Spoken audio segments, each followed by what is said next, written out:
আপনার ত্বক কি ফর্সা এবং উজ্জ্বল করতে চান? জানেন কি, আপনার রান্নাঘরের সহজ 3টি উপাদান চিনি, হলুদ এবং দই দিয়ে আপনি করতে পারেন দারুণ এক্সফোলিয়েশন এবং ফর্সা ত্বক। চলুন দেখি কিভাবে। নাম্বার 1, প্রথমে আপনার দরকার হবে 2 চা চামচ চিনি, ত্বক থেকে মৃত কোষ সরাতে সাহায্য করে। 1 চা চামচ হলুদ গুঁড়ো, ত্বক ফর্সা ও জীবাণুনাশক। 2 চা চামচ দই, ত্বক নরম ও হাইড্রেট করে। সব উপাদান ভালোভাবে মিশিয়ে নিন, একটি পেস্ট তৈরি করুন। নাম্বার 2, এক্সফোলিয়েশন প্রক্রিয়া বা এক্সফোলিয়েশন প্রসেস। মিশ্রণটি মুখে বা গায়ের যে কোনো অংশে লাগান, মৃদু ঘষুন 1-2 মিনিট যেন চিনি মৃত ত্বক সরায়। তারপর 10 মিনিট রেখে দিন যাতে হলুদ ও দই ত্বকে কাজ করে। শেষে গরম পানি দিয়ে ধুয়ে ফেলুন। নাম্বার 3, উপকারিতা বা বেনিফিটস।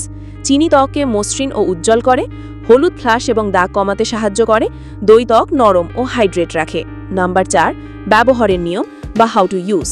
সপ্তাহে 2 থেকে 3 বার এই প্যাক ব্যবহার করুন। নিয়মিত ব্যবহারে দেখবেন ত্বক অনেক বেশি উজ্জ্বল ও ফ্রেশ মনে হচ্ছে। নাম্বার 5, সতর্কতা বা প্রিকশনস। যদি আপনার ত্বক সংবেদনশীল হয়, প্রথমে হাতের পেছনে টেস্ট করুন। হলুদ ব্যবহার করলে কাপড়ে দাগ লাগতে পারে, সতর্ক থাকুন। আপনার ত্বক ফর্সা, উজ্জ্বল ও মসৃণ রাখতে এই সহজ ঘরোয়া প্যাক একেবারে পারফেক্ট। যদি ভিডিওটি ভালো লাগে লাইক ও শেয়ার করুন এবং আরও ত্বক যত্নের টিপস পেতে সাবস্ক্রাইব করুন।